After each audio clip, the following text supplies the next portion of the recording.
Welcome to yet another episode of Beyond the Present podcast. My name is Daniel Morgan, and today we'll be discussing how we can choose the right career or lifestyle for you. You see, guys, they say you can't judge a fish by how fast it climbs a tree. And that simply talks about how in the modern world we tend to somehow look at everyone as if they're all the same. They all come from the same backgrounds. And that is why, unfortunately, a lot of us at a very young age are told, okay, the best path for you is to either become a lawyer or to become a doctor or to become a scientist and so on. And our parents always forced us to choose a specific path that usually meant a very stable, secure path of employment. However, today I'm here to tell you that most of those assumptions were wrong and that you as a human being have to understand that you are unique, you are different, and you come from a very unique background, which makes you strong and very talented in certain areas,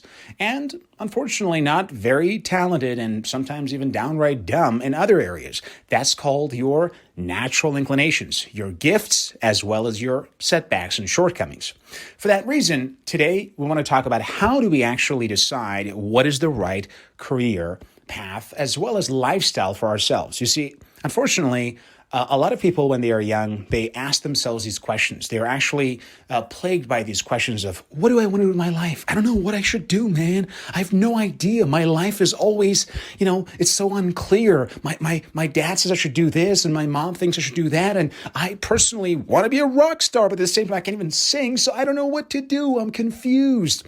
Well, the reason that you are confused is because you haven't taken the time to understand your strengths and weaknesses, as well as defining clearly what your values are and what you want from your life. So let's, go through all these elements one by one to help you understand what you really should do with your life. And by the way, this isn't just applied to young teenagers or people in their 20s. This applies to all of us because sometimes we end up being careers that are not right for us, and we keep working in those careers sometimes for decades. So you might, right now maybe you're 40 years old and you feel like, well, I just don't feel like I've been in the right career most of my life. Well, this is the moment to start making a change because, yes, it is actually very common for you to work for decades in a career or industry that is not right for you. And then you have this feeling of like, why am I not getting ahead? Why do I have this feeling that I'm not getting ahead? And the answer is very simple. Because if you're not in the right career, you are like a fish who will have to be constantly told to, okay, you're not climbing on that tree fast enough. Come on, what's wrong with you? Keep pushing yourself. Come on. And you, despite all the effort that you make, you realize, but I don't know, how could that, how are these people, these other, people climbing that tree? Why can't I do that? And you start feeling bad about yourself. But the problem here is this. There's nothing wrong with you. You're just in the wrong career or path for you.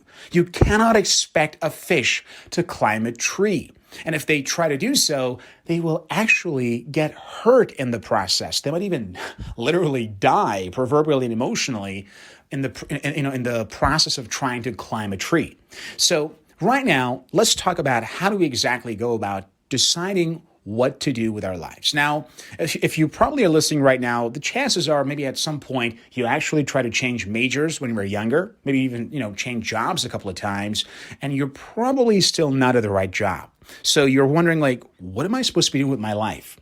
Well, the key begins with understanding a few elements that are essentially inborn for the most part, or they are very deeply entrenched in your subconscious mind. And those are your natural inclinations, the things in life that truly attract your attention on a very, deep subconscious level. Then there are your talents and the things that you naturally find easy to do. Oftentimes, these things are things that most other people find difficult to do. Your weaknesses, the things that you find so hard, even though you see like, but how could all these other people do it so easily? Well, for the same reason that you can do a lot of things easily and others say like, well, how did you do that? You will obviously see others doing certain things and you wonder, well, how did they do that? because they're using their strength and their strength is your weakness. So once you understand your strength and weaknesses and you define what are some things that naturally attract your attention, the final piece of the puzzle is your system of value. What are some things that you value?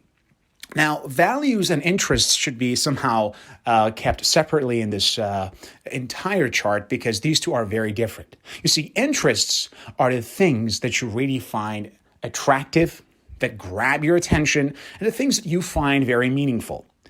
Value, on the other hand, are the whys of your life. Why do you do what you do? Why do you want to, for example, work as a freelancer and not work in a team? Maybe the why is because you want to be fully independent. And for you, independence becomes a strong value. So if you find yourself in a career that requires you to be dependent on a lot of other team members or people, that will actually make you feel very unhappy, which is why for you, you take the path of freelancing or solopreneurship, right? On the other hand, maybe somebody else's value is deep connection.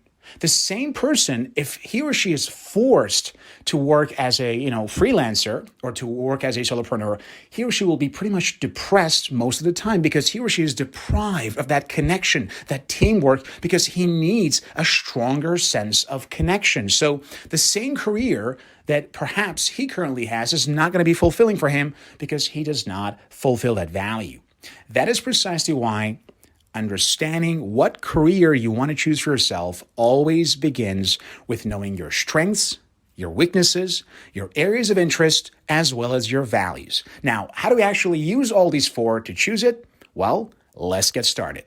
Now, the first step, of course, is understanding your strengths and weaknesses. Now, this obviously is not very easy because sometimes we have a lot of blind spots.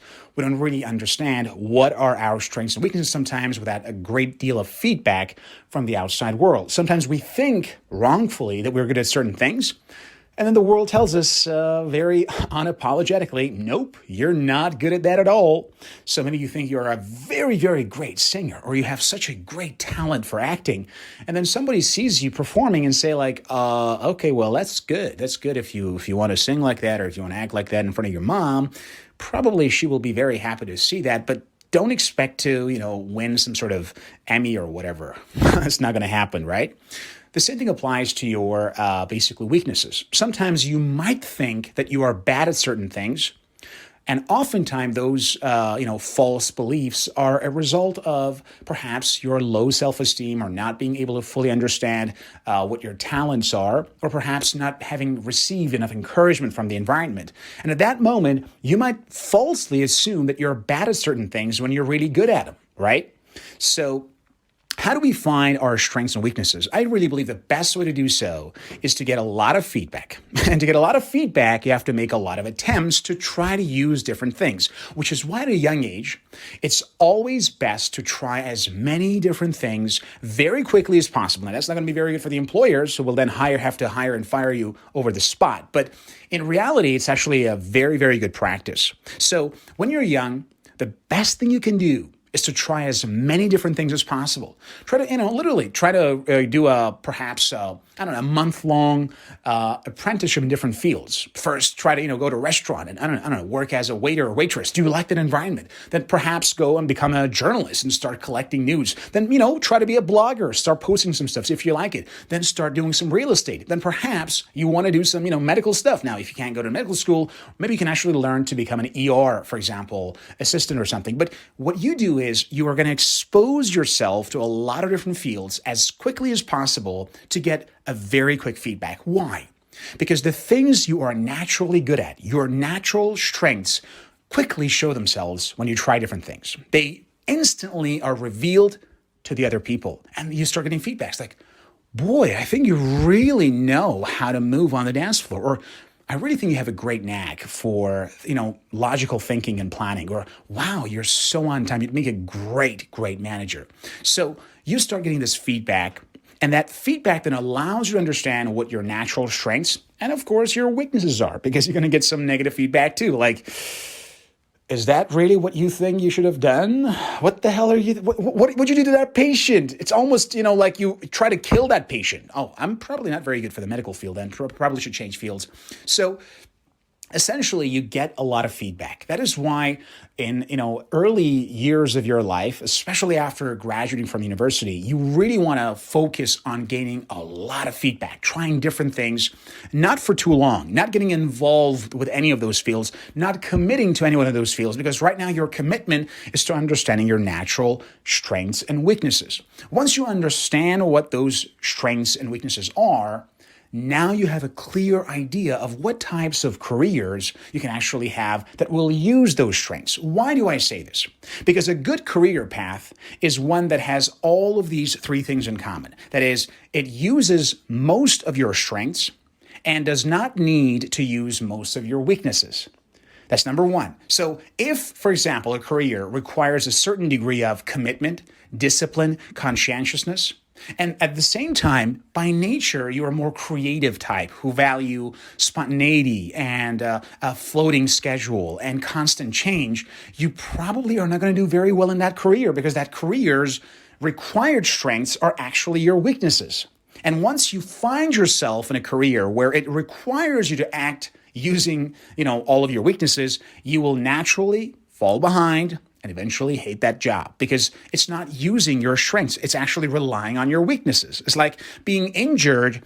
Let's say some of your muscles are now injured, and imagine having to do the kind of exercise that precisely need those muscles to be stretched. It is going to be very painful, and you are not going to enjoy that exercise session. I mean, just try it for a second, see what's going to happen, right?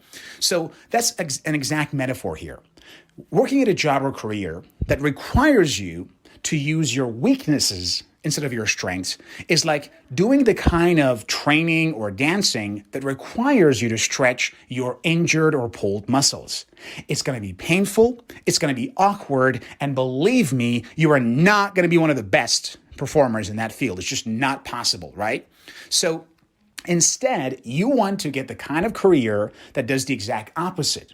If we use the same metaphor, it's going to be like doing the kind of exercises or dancing that requires you to use your strongest muscles and does not need you to stretch or use or contract any of your injured or pulled muscles. This means by doing so, you are not going to experience a lot of pain every single day, like, oh my gosh.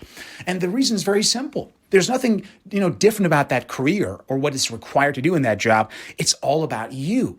And unfortunately, if to use this metaphor, none of us have a body that is 100% full, and none of us have, the body with the muscles that are all working, to use this metaphor. We all have some weaknesses, which means every single one of us on a, metaphorical level have some pulled muscles, have some, weak muscles that cannot stretch as much, cannot, contract as much. And if we want to use them again and again, we actually experience a lot of pain in the process. That's why a lot of people today, almost half of them, express they are very much disengaged at work. They don't really enjoy what they're doing, and they literally can't wait to get out of the office or end the workday, because they are using those weak, pulled muscles all the time while their strong muscles are sitting there doing nothing, totally idle, right?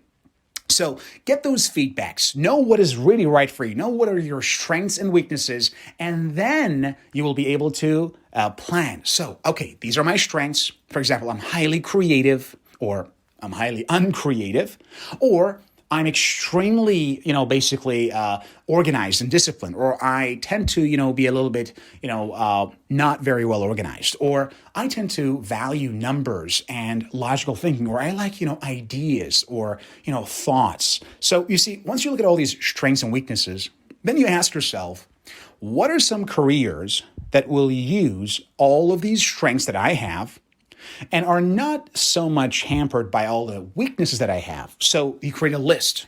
Ideally, you should come up with at least 20 different career paths and, write it on a piece of paper or add them to your smartphone and just, start brainstorming. So what are some of the careers that will use most of my strengths and need the least of the things that I am weak at? So to give an example, if your strengths are logical thinking, for example, as well as analytical thinking, as well as discipline, then working at a job, for example, as a rapper, singer, or artist, is not going to use your strength. because your strength of discipline, logical thinking, and a sense of being well organized will have no real impact, no real positive impact on an artistic career, because those things are not simply required for you in order to do well. On the other hand, if your strengths are creative thinking, let's say perhaps being in control of your tonality and your body language, and being an overall social person, then working as an accountant or a lawyer probably not going to be the very best choice, because most of those creative performance types of talents that you have are not going to be as useful as as an accountant or as somebody who spends many hours reading legal documents, right? That's the thing that you have to focus on. So you then create a list of all the possible careers, whether you like them or not. That's the first part, because it's called brainstorming, right? Then you start writing down all of these careers that make the most of your strengths and are least affected by your weaknesses, which means they do not rely so much on those weaknesses. So if a job requires you to be always on time, and you tend to have a reputation for not being on time, probably that job is not very well, because it's not going to allow you to excel in that career, because that requires you to be on time, but naturally you're not. Or this career requires you to think outside the box, but you tend to be a little bit more linear in your manner of thinking. So you create this huge list of all the possible careers that make the most. The ideal situation is, of course, 100%, a job that will use 100% of your strengths and is basically fully independent of your weaknesses. It means it requires 0% of the skills that you don't have and 100% of the skills that you naturally have and are pretty good at. Now, that's ideal. And as we know, ideals are just that, ideals. But in most cases, if you take a look deep inside of all these industries, you realize in most cases, the real practical ratio is 80-20. It means if you have a career that uses 80% of your strengths and only is affected negatively by 20% of your weaknesses, that is still a very good career. So don't be a perfectionist here and try to find a career that is going to use 100% of your strengths and needs 0% of your weaknesses. That's not going to happen in most cases. However, if a job uses almost 80%, that is the majority of your strengths, and is affected very little by your weaknesses, which means it makes use of those weaknesses about 20% of the time, that's actually a very good career path. Add them to your list. Create this huge list. Now, once you have these two lists, then you finish the brainstorming, and from then on, it's going to be a lot easier, because now we will use the other two measures to decide if it's good for you or not, both of which are so much easier to understand than having that list of careers. And those two are the areas of interest that you might have plus your values. So let's say you have a list of 20, 30, 40 different career paths that clearly make use of your natural strengths and are not easily affected by your weaknesses. Now, you ask yourself, from all these careers, which one of them do I find the most interesting? You see, here we're really talking about the element of flow. How much do I enjoy this career? Do I really enjoy spending a lot of time in an office, or do I like to be outdoors most of the time? Okay, I really enjoy being outdoors, so probably I should cancel out this, and this from the list, because they will pretty much happen all the time in an office environment, and I don't like that. Or quite the opposite. I don't want to be outside and, be attacked by all these, insects and, have my, step into some mud somewhere. I want to be in a very nice, cool tower, wear my suit and be at the office. So I'm going to cancel all these other jobs that require me to be outdoors most of the time. You see, you're now looking at what you find naturally interesting. What concepts, what industry do I really enjoy what these guys are doing? Is it fun for me? Or do you feel like it's not going to be very interesting? Because your interest will then give you a lot of motivation. To win and to get ahead in your career, you have to have a lot of motivation. And motivation oftentimes follows interest. Whatever naturally attracts you to something, it allows you to be well performing in that job. So you then look at the list and say, from all of these, jobs that I've actually found, or career paths, which ones are the most fun, the most interesting, the most exciting? You create that list and you go through the entire list. Now, once you have that one, your list is now a lot shorter. So now you have a list made of all the possible careers that rely mostly on your strengths, are not easily affected by your weaknesses, no more than 20% of the time.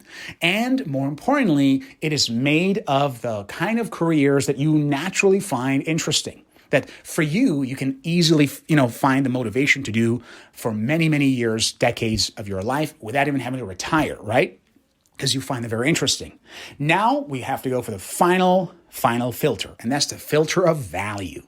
So values are not the things necessarily you find interesting, but are the things that are required for your peace of mind. Understand this. If you have a value that demands and wants you to be a member of something bigger, a part of a bigger team, and you spend most of your time working for yourself alone or, in a very small group, you are not going to find that sense of fulfillment. You feel something's missing. Like, why? I got only a team, I'm making millions of dollars every month, but I only have 3-4 associates that I work with, and I don't feel like part of a much larger group. Or quite the opposite. You're at a career that makes a lot of money, but it requires you to manage 20, 30, 40, 50, 100 people. And you feel like, I'm just not a people person. I really want to, I'm an introvert. I want to be alone with myself, and I have to spend all these time dealing with all these BS. You see? These two different types of people, how they see the same situation very differently. You ask yourself, what are my values, and which one of these careers will in any way, shape, or form violate those values? So when it comes to interest, you have a proactive approach, a positive approach. What do I like? When it comes to values, in order to make sure this process is done easily, you ask the exact opposite. Which one of these careers are going to violate my values? Because usually most unhappiness in life is a result of some of your values being violated, either by you or by the circumstances. And that makes you very unhappy. So for values, you ask yourself, all right, if I work, for example, if I do a startup in IT, will this compromise any one of my values? For example, let's say one of your values is I really would like to work with people most of the time. And this startup requires me to spend a lot of my time behind, a screen coding. So this is right now going to, compromise your values of extroversion, being with people, socializing, and having face-to-face communication. This means you will be very, very unhappy if you have to, work at this career. For that reason, you want to focus your attention on, trying to filter out all these other careers that are going to compromise your values. Maybe one of your values is to be independent and to have power in your career, right? At the same time, you can't be a banker and have power at the same time, because when you're a banker, you get a boss you have to report to. And if you are the kind of guy, who is a little bit hot-headed and you want to be like the man of the place, and you have to work at a job that is well paid, but then it requires you to be submissive all the time, you're going to feel like shit. It's quite normal. So you have to focus your attention on all these, elements. Which one of these careers will then violate my values? And once you filter all those things out, congratulations. Now you have actually one clear list of all the careers that are really well suited for you. So to try to, somehow help you understand this concept and to give you a rehash of the whole thing, number one, focus on developing your strengths. Don't focus so much on improving your weaknesses. That's a loser's strategy. Instead of trying to, improve your weaknesses, focus on developing your strengths and then create a list of all the careers that make the most of those strengths. After that, ask yourself, what are my areas of interest? What do I love doing? And then create a list, and based upon that, filter out all the other careers that are not naturally interesting for you. And finally, after you know what your values are, ask yourself, which one of these careers will compromise my values and will make me feel unhappy? Remove those, and then you have yourself a list made of all the careers that are actually right for you. So start from today. If you're not at a job or career that you really like, then immediately begin the process. First, create a list of all your values.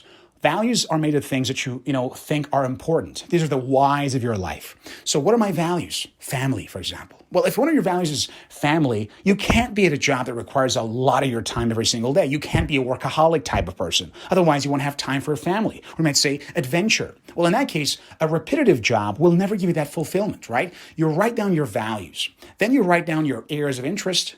You write down your list of strengths and weaknesses. and kaboom, you're now ready to boom your life towards a much, much better climax. So that is now all the time we have for today. Try to use these techniques to see hopefully how you can actually find the right career for you. This was Beyond the Present podcast, and my name is Daniel Mulligan. Have a good one.